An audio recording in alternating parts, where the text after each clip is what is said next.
অখিলেশকে মুক্তি খাবার দিতে এসেছে আর বলছে, আমি জানি তোমার পেটে খিদে থাকলে ঘুম হয় না। এভাবে না খেয়ে চুপ করে বসে থাকলে হবে না অখিলেশ, খাবারটা খেয়ে নাও।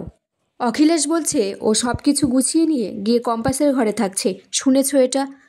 মুক্তি বলছে তুমি ওকে সব কিছু থেকে বার করে দিয়েছো বলে ওর রাগ হয়েছে।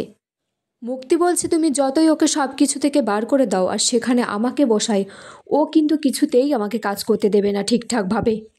অখিলেশ বলছে আলবাত দেবে, দিতে বাধ্য। ঋতজা কম্পাসের থেকে বইটা নিয়ে বলছে এবার শুয়ে পড়ো, অনেক রাত হয়েছে।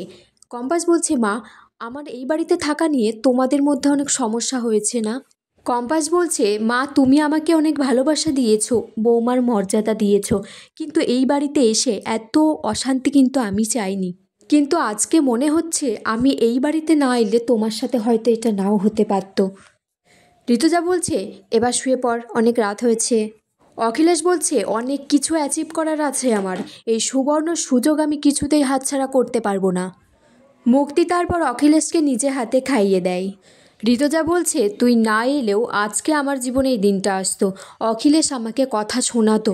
ঋতুজা কম্পাসকে নিয়ে অখিলেশের ঘরে যায় আর সেখানে গিয়ে দেখে মুক্তির সাথে অখিলেশ খুব ঘনিষ্ঠতাভাবে রয়েছে।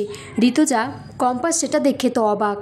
এদিকে মাহি বলছে আমার জেঠিমা দিয়ে কোনো ভরসা নেই, মনিলেসাকে আমার সবটা জানাতে হবে, কম্পাসের জন্য যখন তখন বার্থডে পার্টি অ্যারেঞ্জ করতে পারে।